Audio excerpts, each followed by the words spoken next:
আমি আমি তারেক রহমানের দোয়া করতেছি সেই যেন সুসংবাদ মতে দেশে ফিরতে পারে। এই হ্যাঁ, দর্শক মন্ডলী দেখতে পাচ্ছেন এই যে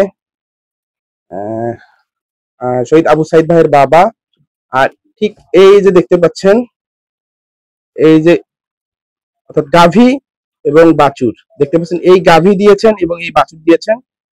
তো মাশাল্লাহ, খুব দেখে ভালোই লাগছে। আপনারা অনেকে দেখতে চেয়েছেন যে আসলে কি গাভী এবং বাছুর মানে কি গরু দিল, আমি সেটা আপনাদেরকে দেখাচ্ছি।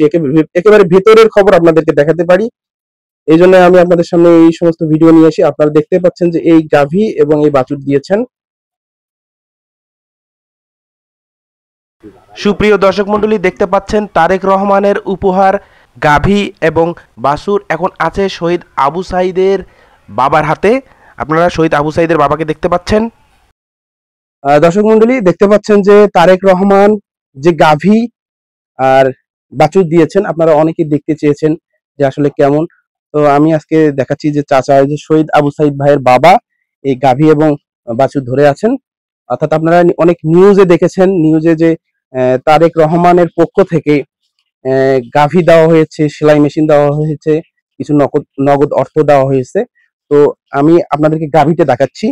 তো চাচা, কেমন গাভী, কেমন দুধ ভালো হয় তো না? হ্যাঁ, দুধ ভালোই হয়। মানে দুধ দেশি গরু হিসেবে দুধ খুব ভালো হয়।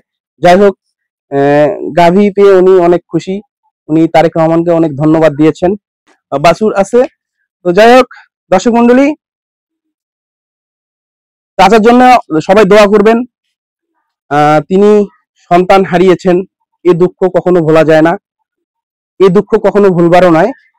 তো একটা গাভী অর্থ কিছু না, সন্তান হারার কাছে কিছু না, তারপরে একটু উপহার, সান্ত্বনা, এতটুকুই, তাই না চাচা? জি। আর অনেকে অনেক কিছু ভাবেন, আসলে তেমন কিছুই না, এসব কিছুই না। আসলে অনেকে অনেক কিছু ভেবে বসে থাকেন, এটা যত সামান্য একটু সৌজন্য উপহার, যেটা কিছুই না একটা পিতার কাছে, একটা সন্তান হারা পিতার কাছে কিছুই না এটা। তো ভালো থাকবেন, আর চাচার জন্য দোয়া করবেন, এই পরিবারটার জন্য দোয়া করবেন, সকলেই দোয়া করবেন যেন তারা সব সময় ভালো থাকতে পারেন। পুত্র শোক তো ভোলা সম্ভব নয়, তারপরেও যেন একটু হাসি খুশি থাকতে পারেন। আমি তারেক রহমানের দোয়া করতেছি সেই যেন সুসংবাদ মতে দেশে ফিরতে পারে, উনি যেন ভালো।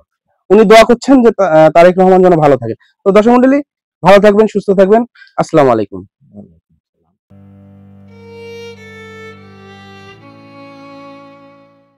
একজন সন্তানহারা বাবার কাছে এই উপহার একেবারেই যৎসামান্য।